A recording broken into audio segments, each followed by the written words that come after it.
Oi, aqui é Delate com mais um vídeo. Dessa vez eu tô aqui pra falar sobre um jogo que me marcou bastante recentemente. Um jogo de cartas que não tem gráfico, não tem shading, mas ele tem o povo. E esse jogo se chama Balatro.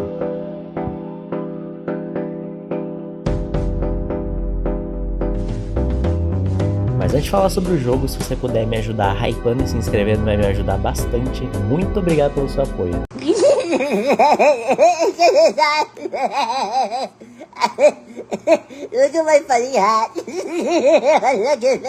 Mas enfim, vamos começar com o vídeo. Balatro é um jogo de cartas estilo roguelike inspirado em poker, desenvolvido pela Local Trunk em 2024 e publicado pela Playstack. Ele praticamente tá em todas as plataformas existentes, sério, tipo PC, celular, consoles, calculador. Nesse jogo você, o jogador, precisa ultrapassar pontos das fases que nesse jogo são chamadas de blinds. Existem 3 tipos de blinds: o small blind, o big blind e o boss blind, e cada um vai aumentando para o mínimo de pontos se você derrotar um blind. Para isso você precisa combinar as cartas que você recebe a cada início de rodada. No seu baralho existem várias cartas, 4 naipes de baralho, cada uma com números de 2 a 10, um valete, uma dama, um rei e um ás, que no poker vale como o número 1 ou também o número 11, vale como os dois. E você pode escolher até 5 cartas para jogar na sua mão. Você começa com 4 mãos para você poder derrotar um blind e 3 cartas para você poder jogar fora as cartas que você não quer e puxar cartas melhores.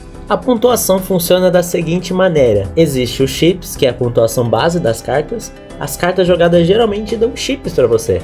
As cartas numeradas dão o número que tem nelas, as cartas de realeza dão 10 chips cada e os as dá 11 chips cada. Todas as cartas validadas vão diretamente para partes dos chips. E também, para ajudar na pontuação, tem o multi, que é praticamente uma multiplicação de quantas vezes os chips vão ser multiplicados. Se quiser ajudar ainda mais na sua pontuação, você pode fazer mãos de poker específicas, como a carta alta, que é quando você joga cartas onde nenhuma é igual e ele conta sempre a carta com a pontuação mais alta. O par, que são 2 cartas iguais.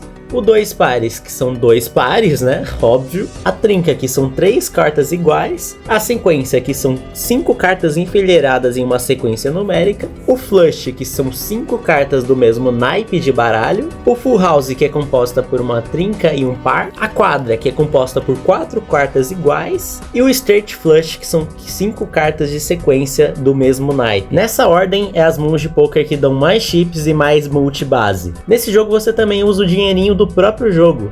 Esse dinheiro te ajuda a comprar coisas que são vendidas na loja. Cada blind que você passa ganha uma determinada quantidade de dinheiro. O small te dá 3, o big te dá 4 e o boss te dá 5. E cada mão restante que você tiver no final da rodada também conta como R$1 a mais para você. Além disso, a cada 5 de dinheiro que tu já tiver na sua conta, você também ganha R$1 extra a cada blind derrotado. A rodada significa quantos blinds você passou na sua partida. E a aposta é a cada 3 blinds passados, ou seja, tu precisa derrotar o boss blind para passar de aposta. E você vence o jogo se você passar o boss blind número 8. A loja serve para você melhorar a sua tentativa. E é aqui que vem as coisas para você colocar a estratégia no seu jogo. Na parte de cima, 2 espaços para você comprar coisas. E na parte de baixo, os cupons e os pacotes. A mecânica principal desse jogo estão nos coringas, o que vai fazer você sempre aumentar a sua pontuação, dar dinheiro para você ou poder invocar outras coisas que tem dentro do jogo. Os coringas têm 4 raridades diferentes: comum, incomum, raro e lendário. Os coringas comuns, incomuns e raros você até consegue encontrar na parte básica da loja,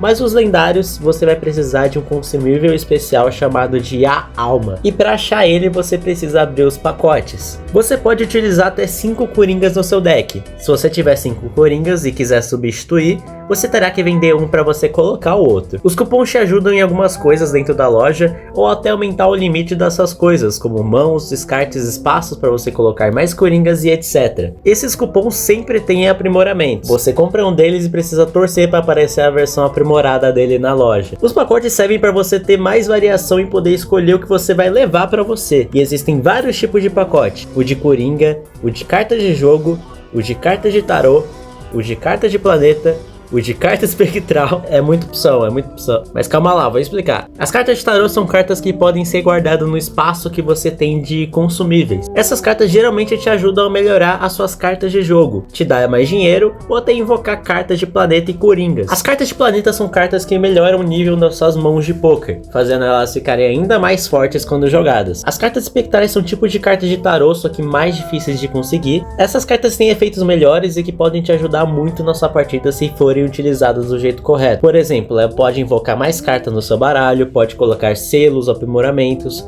converter suas cartas para outra coisa, clonar suas cartas, invocar coringas raros e lendários, entre outras coisas. O aprimoramento de cartas são os tipos de carta que podem ser aprimorados durante o jogo, como a carta bônus, que te dá 30 chips a mais, a carta multi, que te dá 4 multi a mais, a carta de coringa naipe, que pode ser utilizada como qualquer um dos 4 naipes existentes, a carta de vidro, que multiplica por 2 o multi quando pontuada, a carta de aço, que multiplica 1,5 quando mantém ela na mão, sem jogar ela, a carta de pedra, que te dá 50 fichas e pode ser utilizada dentro de qualquer mão, que sempre vai ser pontuada, a carta dourada, que te dá 3 reais se a carta for mantida na mão, sem poder jogar ela, e a carta da sorte, que tem chance de te dar 20 de multi e 20 reais se você tiver bastante sorte, mas não é 100% garantido. Os selos são um tipo de aprimoramento que você pode colocar em suas cartas de jogo, como o selo dourado, que te dá 3 reais quando pontuada, o selo vermelho, que ativa a carta e faz ela ser pontuada 2 vezes ao invés de uma, o selo azul, que te dá uma carta de planeta caso você deixe sua carta na mão sem jogar ela, e o selo roxo, que você precisa descartar a carta para ganhar uma carta de tarô. As edições são mais tipos de aprimoramento que você pode colocar em suas cartas de jogo, porém ela também pode ser utilizada em coringas, como por exemplo o laminado, que te dá 50 fichas, o holográfico, que te dá 10 de multi, o policromático, que multiplica por 1,5 a pontuação, e o negativo, que ultrapassa os espaços de coringa, ou seja, ele pode ser colocado lá mesmo que esteja cheio.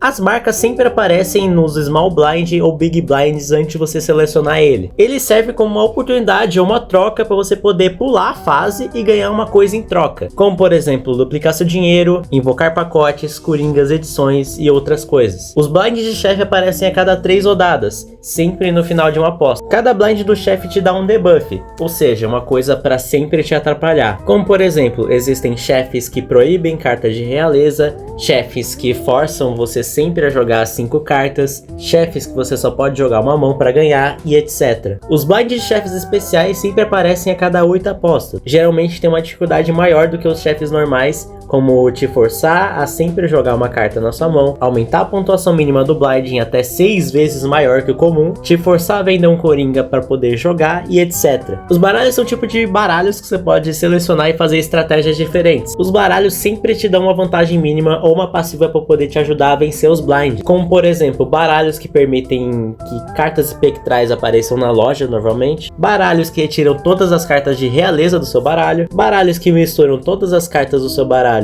quando começa a partida e etc. As apostas de partida servem para o jogo ficar ainda mais difícil, como por exemplo, tirar as recompensas em dinheiro dos blinds, aumentar o mínimo de pontuação se você passar de um blind, coringas eternos que não podem ser vendidos nem destruídos se forem comprados, coringas de aluguel que tiram seu dinheiro se forem mantidos com você, e os coringas perecíveis que se tornam inutilizáveis depois de um tempo. Os desafios são modos de jogo dentro do Balatro que desafia a vencer o jogo de uma forma meio diferente. Cada desafio te dá uma restrição para ficar mais difícil. Tem alguns inclusive que parecem impossíveis, eu não passei até hoje. Mas é isso, se você puder combinar bem os coringas do jogo e fazer decks específicos e boas escolhas, você consegue ir longe em Balatro e dominar o jogo por completo.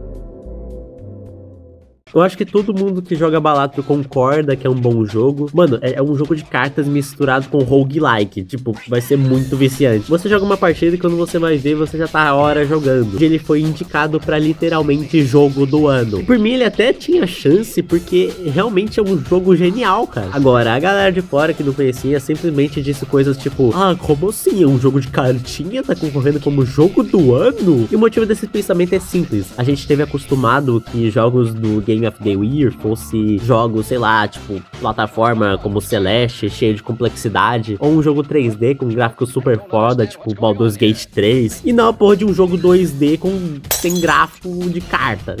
A galera tem muito preconceito com gráfico, inclusive, pode ter a gameplay que for, se tiver um gráfico foda vai ter gente que vai defender. Por exemplo, o jogo Starfield, todo mundo começou a elogiar tanto os gráficos e esqueceu da gameplay, que era uma merda praticamente. Era só mais um jogo genérico de espaço com gráficos fodas. E teve gente que usou o jogo como se fosse um jogo super foda, mas não era tanto assim. Isso não é minha opinião não, muita gente acha isso. O jogo tem nota 6 na Steam e nota 6.8 no Metacritic pelo público. Mas o que fez Balatro dar certo e chegar tão longe assim? Simples, aposta, poker e números subindo loucamente. Tudo de bom, né? Balatro é simplesmente genial, pegou tudo que as pessoas gostam e juntou em um jogo só. E tá óbvio porque ele deu certo. Mas mesmo assim as pessoas que nunca jogaram ficaram falando: ah, mas esse joguinho aí nem é legal, cadê a gameplay, cara? É sempre a mesma coisa.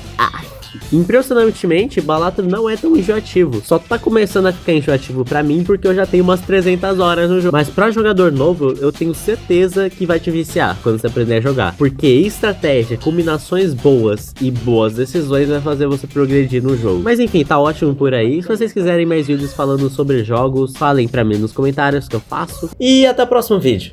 Tchau!